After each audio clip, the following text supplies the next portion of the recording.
Hello, welcome back to the Old English Debrief.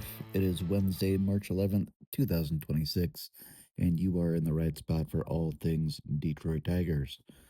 We are in the thick of spring training, the roster's thinning out a bit, the intensity in Lakeland's ramping up, and the storylines are starting to shift from who's here to who's ready.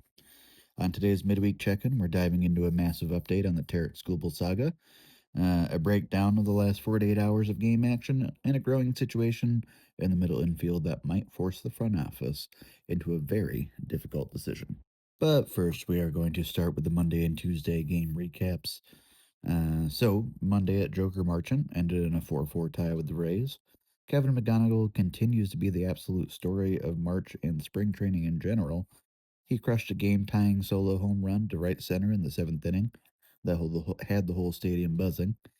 His discipline and power for the 20-year-old are just off the charts right now, and he is just inevitable, is the word I've been using. We also saw some veteran presence early as Riley Green laced an RBI single in the first, and another sleeper of spring has been John Peck, who showed off his pop with a two-run homer himself. On the mound, Framber Valdez looked surgical, throwing 4 innings with 6 strikeouts. Dylan Dingler did catch Framber Valdez, and he was tested right away pretty early with a little dribbler out front and was looking good. Moving to Tuesday, the Tigers traveled to Fort Myers and ground out a 5-4 win over the Red Sox. Riley Green proved that he is locked in, continuing his hot streak, opening the scoring with a beautiful opposite field two-run homer to the left. And on the flip side, we're still waiting for Austin Meadows to find that same rhythm. He's currently sitting at a 125 average this spring and had a relatively quiet couple of days. He did have an off day at 1.2, though the focus remains entirely on his health and getting him back into consistent reps. As far as Riley Green goes, he's hitting homers to the opposite field. That's exactly what we want to see. His strikeouts are down in spring, and of course, I'm not going to overreact to spring numbers, but between the power and the plate discipline, you know, is he the undisputed MVP of this roster right now going into the season, or would you put that on Skubal or somebody else? And then as far as the Skubal decision goes, as I'm sure you already have heard, he's, excuse me, wow, he's heading back to Lakeland. Tarik confirmed on Monday that he will not make another start for Team USA. Despite the massive emotional pull of the World Baseball Classic, he's back in Lakeland to stay on a scripted ramp up for opening day. Uh, Skubal was really just remarkably candid, something you don't really see these days. Admitted that it was a contract year, played a resounding role in the decision, and that he just seemed kind of tore up about it.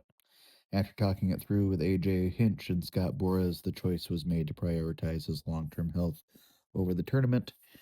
That is what it is. And with USA falling to Italy last night, I don't know that an extra start might not even been necessary for him. So, it at this point, he's back in Lakeland, and what's done is done.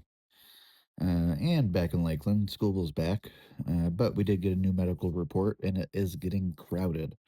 Hao-Yu Lee is already down with an oblique strain and has been reassigned. Beau Brieske had been pulled from a recent outing with right rib cage tightness, but however, he has since thrown a simulated game and is kind of on the mend. But that side soreness can linger and definitely play a role for what we would hope to be a high leverage reliever for us in Beau. So we'll definitely be monitoring that as spring goes on into the regular season. And even more concerning is Trey Sweeney. He's been shut down from throwing all spring due to that right shoulder strain, but he's beginning a hitting progression. And as we know, Trey's kind of been the odd man out going into last year. In my opinion, he just didn't look like the everyday shortstop that we needed him to be. So him not being able to throw definitely puts his opening day status in jeopardy. With Sweeney on the shelf, Javi Baez is also managing back tightness. The door hasn't just opened for the young guys, it's been ripped off the hinges. Kevin McGonigle's practically kicking it down between Monday's home run, his 318 average, is elite, or his elite 444 on base percentage is really just making it impossible to ignore him. He's hitting McGonigle is hitting 800 against fastballs this spring with Hobby's back acting up and Sweeney unable to throw. Is it out of the realm of possibility that McGonigle's a sure lock for breaking camp with the big club on opening day? Time will definitely tell, but he's making a serious case for himself. And at this point, I'd like to just throw out my roster projection for the year. Of course, this is all barring any injuries. If injuries play a role, then obviously this will change. But the rotation, probably the safest bet. You could bet the house on this with Tarik Skubal, Framber Valdez, Justin Verlander, Jack Flaherty, and Casey Mize. I think that is an absolute given, given that all these guys stay healthy. And then for the bullpen, Kenley Jansen, which I think he'll be playing the role of closer for the most part, even though I know that um, uh, AJ Hinch does not really like to say, hey, he's the guy, but I think he'll be definitely in those high leverage situations. Kyle Finnegan, Will Vest, Tyler Holton, Brant Herter, Emmanuel De Jesus, which we'll get into here in a moment. Drew Anderson, Beau, pending health, of course. And then starters at the positions, I think Dylan Dingler, he looked good in the spring game. Torque did get hit in the forearm and left the game, but he is definitely, we'll wait and see. I haven't seen anything saying like long term injury, but again, given health, he'll be at first base. Gleyber Torres at second, Javi at short.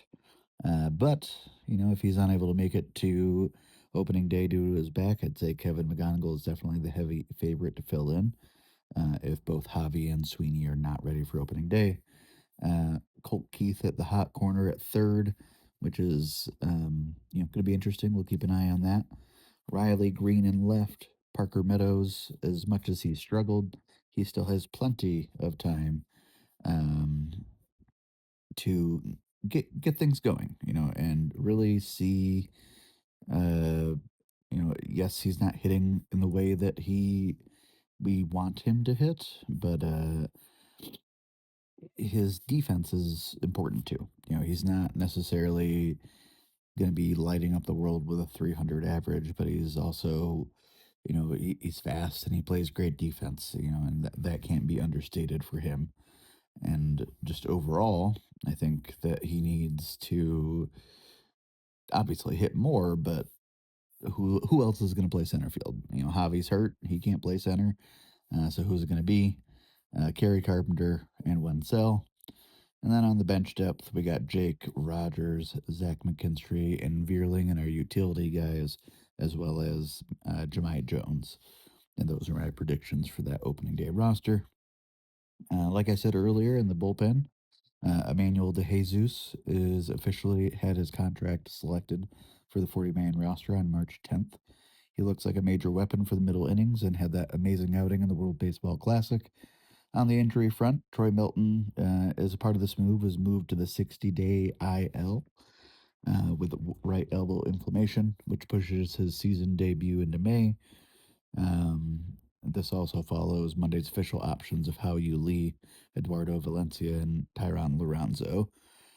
With Melton going on the 60-day IL, it's not necessarily he's had a setback or the injury is worse than we thought. It was just a part of the process. So in May, being out till May, with all the depth that we have, especially with Emmanuel De Jesus kind of brute forcing his way into the 40-man roster, I think that we'll, wait until he is absolutely healthy and ready to come back.